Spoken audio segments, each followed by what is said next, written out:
재테크라고는 적금, 예금, 국내 주식 조금이 전부라고 살아온 우리들. 테슬라가 저세상 주식으로 간다고 할 때, 애플이 그렇게 오른다고 할 때도, 아마존 주식이 고공행진을 할 때도 해외 주식에 대한 세금 핑계, 그리고 저녁엔 그래도 좀 편하게 발 뻗고 자야지, 이런 쓸데없는 생각으로 한국 주식에만 투자했건만 이렇게 기차가 떠나고 슬퍼하게 될 줄은 누가 알았겠습니까? 미국 주식, 그 중에서도 테슬라 같은 기술주들이 포함된 나스닥이 엄청 오른 와중에 은행 금리는 갈수록 낮아지고 적금만 해서는 티끌 모아 티끌인 이때 수익률 그렇게 좋다는 미국 IT 회사들에 한번 투자해볼까? 이런 생각들이 드는데요. 나스닥 지수는 1971년 만들어진 미국의 주식시장으로 미국 벤처기업들의 자금 조달을 돕기 위해 만들어졌습니다.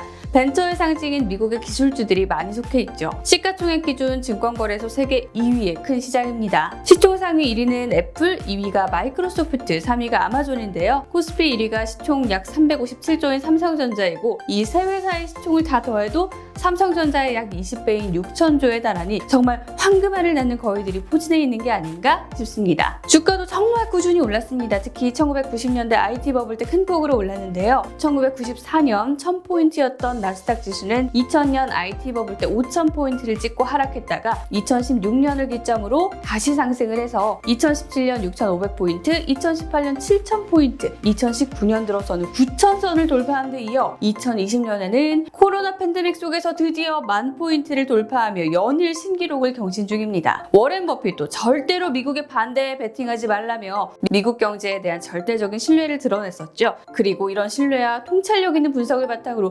어마어마한 부를 쌓으셨습니다. 실제로 버핏 선생님이 이끄는 버크셔 해서웨이는 지난 2016년부터 2018년까지 350억 달러를 들여 애플 전체 지분의 5.7%를 취득하기도 했고요. 이 애플 하나로만 수십조의 수익을 벌었다고 하죠. 이렇게 잘 나가는 나스닥에 나도 투자 한번 해볼까 생각을 안 해볼 수가 없는데요.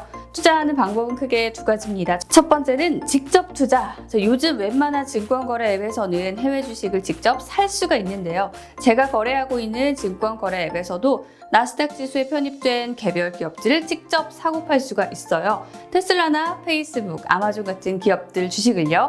그런데 해외 주식 직접 투자는 기업들의 수많은 정보를 계속 업데이트해야 한다는 게 문제입니다.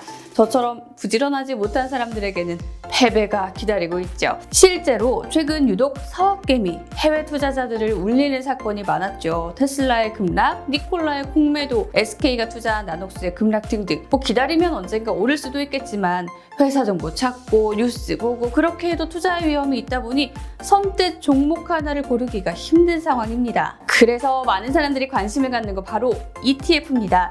나 주식 고르기 정말 머리 아파 하는 마음에 펀드 한 번쯤 다 가입해 보셨을 텐데요.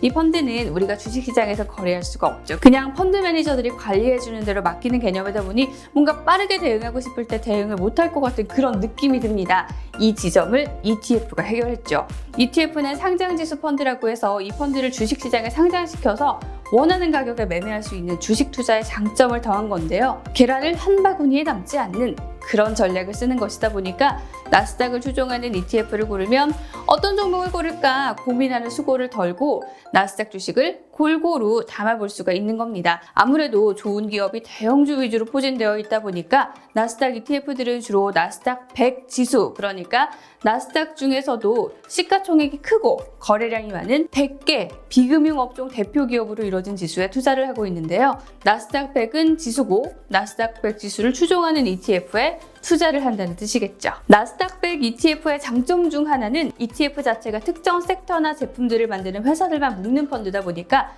단일주보다는 훨씬 안전하다는 점입니다. 특히 미국 주식의 경우 우리 증시와 달리 상한가가 없죠. 그러다 보니 니콜라 19% 폭락 이런 기사도 보게 되는 거고요. 이번 니콜라 사태에서 본 것처럼 주가가 지나치게 높다고 생각하는 기업 주식을 공매도한 뒤 그 기업의 사기 의혹을 공개적으로 거론해 주가가 떨어지면 이득을 거두는 공매도 집단이 활약하면 그 위험도가 훨씬 올라갈 수밖에 없는 시장이죠. 많은 분들이 나스닥 하면 닷컴 버블을 떠올리시겠지만 그때와 지금은 다르다는 의견도 있습니다.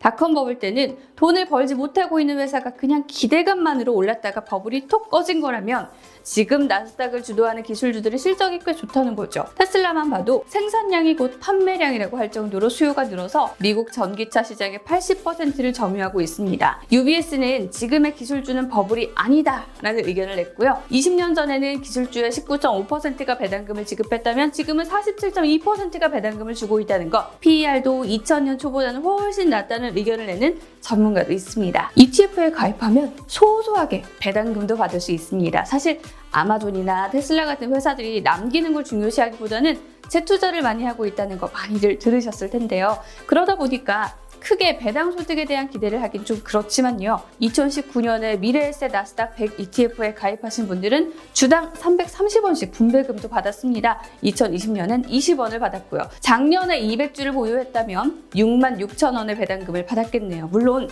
크지 않은 돈이긴 하지만요. 성장주에 해당하는 기업이 수익이 늘어서 배당금이 늘어나면 배당 또한 늘어날 가능성이 있겠죠. 하지만 간이 작은 저 같은 개미 입장에서는 고민할 부분도 분명 있습니다. 먼저 나스닥을 포함한 미국 주식의 끊임없는 거품론입니다. 투자의 귀재 버핏 선생님께서 2011년에 버핏 지수라는 걸 내놓으셨는데요. 미국 상장기업 5,000개로 낸 지수인 윌셔 5000 지수를 미국 GDP로 나눈 값이 1 이상이면 거품이 끼었다. 미만이면 저평가다라면서 이게 적정 주가 수준을 측정할 수 있는 최고의 척도다라고 하셨거든요. 자, 이 비율이요. 현재 1.89, 닷컴 버블 때였던 1.18보다 훨씬 더 높습니다. 여기에 변동성으로 걱정입니다. 대통령은 코로나 확진에 대선은 한 달 남았죠. 코로나로 인한 경기 침체, 유동성 공급도 언제까지 계속될지 불확실하니 당장의 수익률을 보장하기 힘든 안개 속 상황입니다. ETF는 원금 보장이 안 되는 상품이다 보니 원금 손실, 주식 가격 변동 위험도 있죠. 미국 주식들을 담고 있으니 수익률 하락에 직접적으로 영향을 받는다는 점은 주의하셔야 합니다. 여기에 환율 변동 위험도 있죠. 보통 펀드 뒤에 H가 붙으면 기초자산 통화 변동 위험이 제거된 환해지 ETF라는 표시인데요. 이게 안 붙어있는 상품에 가입하면 아무리 이득을 본다 한들 달러가 약세가 되어버리면 수익이 확 줄겠죠. 여기에 나스닥 100 지수도 하락하고 달러까지 같이 약세가 되어버리면 최악의 시나리오가 펼쳐질 수 있습니다. 물론 나스닥 100 지수가 오르고 달러도 강세면 좋겠지만 사람 일이라는 게 마음처럼 되진 않으니까요. 자, 여기까지 들어보신 여러분 중에서 나스닥 개별 종목 투자보다는 ETF 투자가 낫겠다고 느끼시는 분들은 그럼 도대체 뭔 상품을 가입해야 할까 궁금하실 텐데요. 제가 또 준비를 했죠. 상품 구입으로 비유해보면 크게 직구, 그냥 국내 구입 두 개로 나뉘는데요. 해외 ETF의 대표는 QQQ입니다. QQQ는 인베스코라는 규모가 꽤 큰 운용사가 내놓은 상품인데요. 규모만 1,357억 달러, 우리 돈 158조에 달합니다.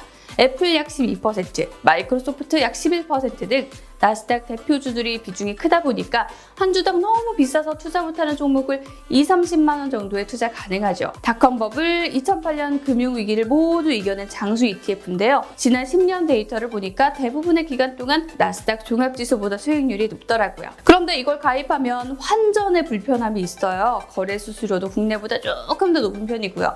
자, 그래서 그게 걸리는 분들은 국내 상품이 나을 텐데요. 예를 들면 미래에셋의 타이거 나스닥 100 ETF 같은 것들이 대표적이죠. 역시 나스닥 100을 추종하는 펀드로 2010년 10월 상장을 했는데요. 구성 종목을 보니 애플, 마이크로소프트, 아마존 등등 역시 상위 우량 종목 비중이 높네요. 8월 31일 기준으로 연간 수익률 40%가량을 달성한 상태고요. 주식 광풍에 나스닥의 미친 상승률이 관심을 받으면서 1거래대금만 63억 원, 거래량이 11만 주에 달한다고 하는데 순자산은 4천억 원을 돌파했다고 해요. 사실 ETF도 주식이랑 비슷하게 거래량 없는 건 팔기도 힘들다는 걸 감안했을 때 거래하기도 그다지 어렵진 않을 것 같습니다. 특히 연금 계좌 등을 통해서 투자하면 세금이 부과되지 않고 연 700만 원에 대한 세액 공제도 받을 수 있어서 여유 자금으로 만 55세까지 투자 가능하신 분들은 유리할 것 같네요. 자, 이렇게 나스닥이 뭔지 수익률과 장단점 그리고 관련 상품까지 살펴봤는데요.